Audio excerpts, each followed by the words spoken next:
Hi, my name is Hope Williams, and I am part of the team of therapists at Hillside. Today, I will be talking with you about mindfulness and the three states of mind. Mindfulness is one of my favorite DBT skills because it's so helpful that it can be used in conjunction with other skills. Mindfulness is paying attention on purpose to what's happening right now. Here's an example of what it means to practice being mindful. One day, the Buddha was speaking with a prince. The prince asked him, "What do you and your monks do in your monastery?" The Buddha said, "We sit and we walk and we eat." The prince said, "How are you different then from my people? For we do those things as well." The Buddha responded, "When we sit, we know we are sitting. When we walk, we know we are walking. When we eat, we know we are eating." When we practice this skill, we focus our attention on the present experience, not lost in the past or thinking about the future, rather just noticing what is happening in each moment. If you feel overwhelmed by your emotions, mindfulness is that seemingly magical ingredient that helps you to take a step back from intense feelings to be able to manage better. When you can take a step back and just notice what is happening, you are much less likely to get caught up in out of control emotions. When you're mindful, you're paying attention to what's going on inside of you and what's going on outside of you. Inside, you may notice things such as your thoughts, your feelings, sensations, and impulses.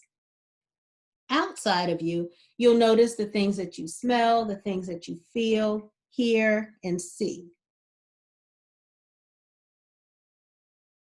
Research suggests that regular practice of mindfulness can help us to increase our emotional regulation. It decreases distraction and rumination of thoughts.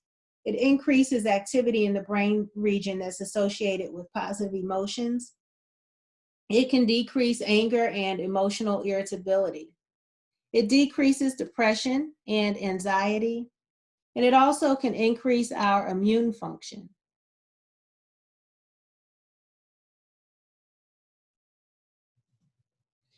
Now we'll take a moment for practice. I want you to find a seat. Take a seat and find a place to sit that feels calm and quiet to you. We're going to set a time limit of 1 minute. And as you get more comfortable with this practice, you may decide to extend your time beyond a minute. But for right now, we'll start with 1 minute. While we're doing this, notice your body. You can sit or kneel, just find a position that's comfortable for you and something that you'll be able to sustain for the duration of the minute. I want you to focus on your breath. During this time, focus on your breath and feel the sensation. Notice the sensation of your breath as it goes in and out. We're going to be breathing in through our nose and out through our mouth. Notice when your mind has wandered. Whether this is within the first few seconds or maybe even closer to the 1 minute mark, just notice that your mind has wandered and simply return your attention to your breathing. And lastly, be kind to your wandering mind. Don't judge yourself or obsess over the content of your thoughts that you find yourself lost in. Just focus on coming back. And we will go ahead and start now.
And stop. Now we're going to shift over to talking about the three states of mind.